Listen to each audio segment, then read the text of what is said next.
neurosciences et dans les chroniques de Sébastien Perilla. Aujourd'hui, nous allons aborder toujours le sujet, cette fois-ci la survie. Comment passer de tenir à vivre? Bonjour Sébastien, comment ça va? Bonjour Sophie, comment vas-tu? Ça va, ça va. Je vais très bien, merci. Alors, première question. Quels sont les signes que nous vivons en mode survie sans même nous en rendre compte? Alors tu sais, vivre en mode survie, ce n'est pas seulement être en danger, hein. C'est vivre à moitié. C'est avancer sans souffle, sans joie, juste parce qu'il faut, tout simplement. Euh, les signes sont souvent discrets au début, tu vois. Tu te réveilles fatigué, même après avoir dormi. Tu fais des choses par obligation, pas par envie. Tu souris dehors, mais alors, en fait, à l'intérieur, t'es éteint, en fait. Et tu dis ça va, alors qu'au fond, bah, ça ne va pas du tout. Donc la survie, c'est quand ton corps fonctionne, mais que ton âme, en fait, s'essouffle. C'est quand, tu es là physiquement, mais que tu te sens plus vraiment vivant. Et pourtant, c'est un état que beaucoup considèrent comme normal. Parce que parce qu'on s'y habitue, parce qu'on s'adapte, parce qu'on se dit que c'est la vie, que tout le monde fait pareil. Alors on continue à tenir, on serre les dents et on donne encore et on encaisse toujours. Mais ton corps, lui, bah, en fait, il sait. Il te montre sa façon par la fatigue chronique, par, les douleurs récurrentes, le stress permanent, la digestion qui se bloque, le sommeil qui se dérègle ou même par la sensibilité émotionnelle qui devient trop extrême. Toi, tout ça, ce sont des signaux, des appels à ralentir, à respirer, à revenir, dans le vivant et le mode de survie, c'est une stratégie de protection. Mais vivre tout le temps en mode survie, c'est comme si, bah, tu conduisais une voiture avec le pied coincé sur l'accélérateur. Un jour ou l'autre, ton moteur, il se commence à surchauffer et à ce moment-là, bah, c'est souvent le tournant. Celui où tu décides enfin de ne plus simplement tenir, mais de commencer enfin à vivre. Pourquoi tenir devient-il une stratégie inconsciente et comment la déconstruire sans culpabilité? En fait, tenir, c'est souvent un réflexe. Pas par choix, pas c'est pas une faiblesse, juste une manière de survivre quand on n'a plus d'autres options. Quand la vie t'a bousculé, quand tu as dû être fort trop tôt, quand tu n'as pas eu le droit de craquer, bah, ton corps, ton mental, ton cœur se sont mis en accord ensemble, en se mettant en mode, ben, tenir tout simplement. Alors tu avances, bah, tu prends sur toi, tu encaisses, tu souris quand tout brûle à l'intérieur et à force, bah, tu crois que tout ça, c'est normal. Tu confonds résistance et courage, adaptation et équilibre. Mais en fait, tenir, ce n'est pas vivre. C'est juste mettre, la vie en pause pour ne pas ressentir la douleur. Le plus fou, c'est que cette stratégie, bah, ton corps la reproduit automatiquement. Il la garde en mémoire du stress, du contrôle et du «il faut que je gère». Cette fameuse phrase qu'on entend très régulièrement, enfin du moins de mon côté, je l'entends très régulièrement. C'est comme un mode par défaut. Et un jour, bah, ce mode, devient ta prison. Heu, Tu veux te reposer, mais tu n'y arrives pas, tu veux lâcher, mais en fait ton système nerveux ne sait plus comment faut faire. Ton esprit te dit: «Détends-toi», mais en fait ton corps lui reste constamment en alerte. Alors comment déconstruire tout ça? Pas avec la force, ça c'est sûr, ni avec la culpabilité, mais avec douceur. Tu ne détruis pas un réflexe de survie, tu l'apaises. Tu ne, tu le remercies d'avoir été utile et tu lui prends aujourd'hui, tu lui dis qu'aujourd'hui, bah, c'est différent. Concrètement, ça se passe par la conscience et la lenteur. Observe, très important, il faut que tu observes sans juger. Et à ce moment-là, au lieu de dire: «Je suis encore bloqué», dis-toi simplement: «Je suis en train d'apprendre à me libérer». Parce que ton corps, lui, bah, il connaît pas la culpabilité, il connaît la sécurité. Et plus tu lui offres de la sécurité, plus il sort de ce mode de survie. C'est un processus. Ça prend du temps, ça demande de la patience, mais à chaque respiration consciente, chaque, instant où tu vas, t'écouter vraiment, bah, c'est un pas de plus vers la vie. Quelles pratiques corporelles ou émotionnelles peuvent aider à retrouver le souffle du vivant? Alors quand on a vécu longtemps en mode survie, le corps s'habitue à la contraction. Le souffle est court, le cœur il est tendu, le ventre il est fermé. Et avant même de parler de grandes pratiques, il faut d'abord réapprendre à respirer.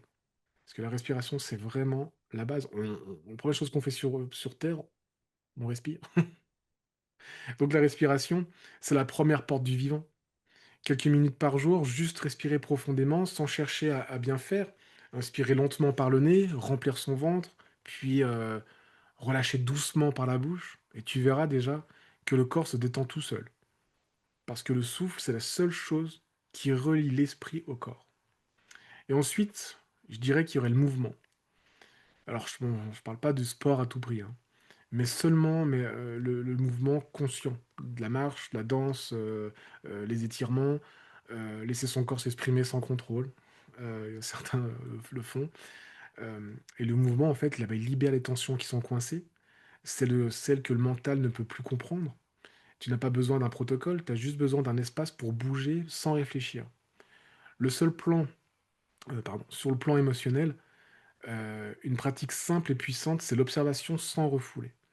Quand une émotion, elle monte, par exemple une tristesse, une colère ou une peur, au lieu de la bloquer ou de la ravaler, enfin, respire avec elle. Dis-toi, ok, je la ressens, même si elle te définit pas, parce qu'elle te définit pas en fait. C'est comme ça qu'on libère ce qui était coincé depuis très longtemps. Après, je dirais qu'il y a aussi le soutien intérieur. Toi, nourrir ton corps avec bienveillance, c'est lui redonner ses besoins ses besoins. Et on a besoin en fait de compléments en plus de la nourriture, parce que dans la nourriture, on n'a pas forcément tous les bons nutriments.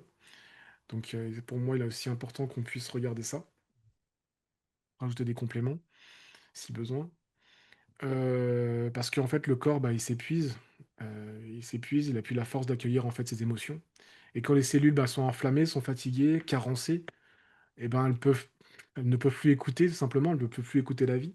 Donc elles se renferment, elles se ferment.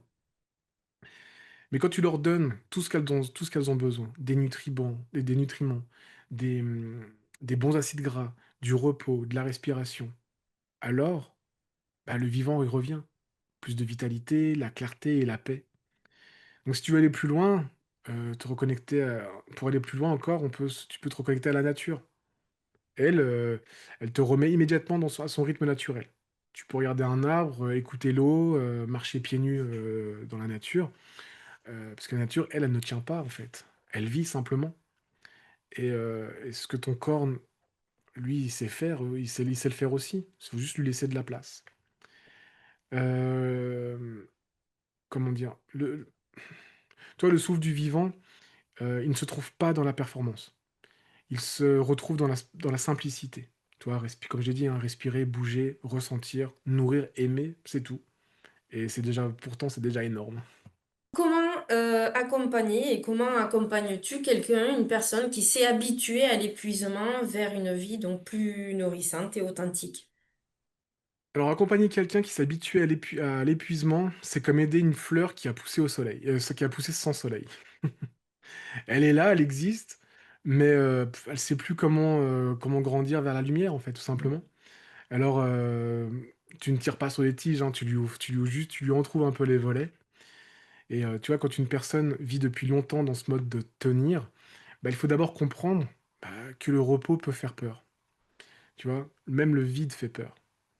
Parce qu'on, parce que tant qu'on agit, et ben, toi, on agit, on est tout le temps en mouvement, bah, on évite de se ressentir, de ressentir. Alors la première étape, ce serait d'amener de la sécurité. Pas dans les grands changements, pas des grandes théories, juste de la présence calme, bienveillante et sans pression. Ça, c'est important. Toi, tu lui montres par ton habitude qu'elle a le droit de ralentir. Tu lui appelles que son corps n'est pas un ennemi, mais un allié. Tu lui apprends à écouter sans juger, ça c'est hyper important. À respirer sans forcer et à sentir sans paniquer. Et petit à petit, tu vois, le corps comprend qu'il peut relâcher la garde. Et, euh, et quand le corps se détend, et ben, la vie recommence à circuler. Ensuite, il faut réapprendre à se nourrir. À nourrir le corps avec des aliments et des apports en complément, en lui redonnant de l'énergie. Nourrir le cœur. avec du vrai lien, du sens et de la douceur, et nourrir l'esprit avec de la clarté et du silence. Ce n'est pas un processus qui est instantané, hein. Le retour se fait progressivement vers soi. Mais chaque petit pas, chaque prise de conscience, chaque respiration profonde, c'est déjà un signe que la personne passe du mode survivre au mode revivre. Et le plus beau, bah, c'est quand tu les vois, quand tu vois dans leurs yeux le moment où ils se reconnectent à la vie. C'est ce moment où, elle ne tient plus, mais elle se sent enfin vivante. Et c'est là le vrai accompagnement. C'est ramener quelqu'un dans la vibration du vivant, c'est, jusqu'à ce qu'elle puisse, jusqu'à ce qu'elle n'ait plus besoin qu'on la guide et parce qu'elle se souvient, parce que le corps, lui, se souvient, en fait. Donc en tout cas, merci d'avoir pris le temps avec moi. Heu et souviens-toi, tu n'es pas venu sur terre pour, simplement tenir, mais tu es là tu es venu pour vivre.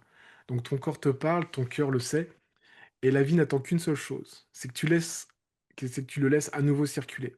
Alors respire, ralentis et reviens à l'essentiel, toi.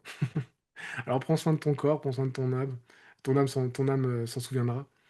On se retrouve très bientôt pour une prochaine chronique. Merci beaucoup Sébastien. On se retrouve prochainement sur Conscience pour de nouvelles chroniques. Merci, à bientôt.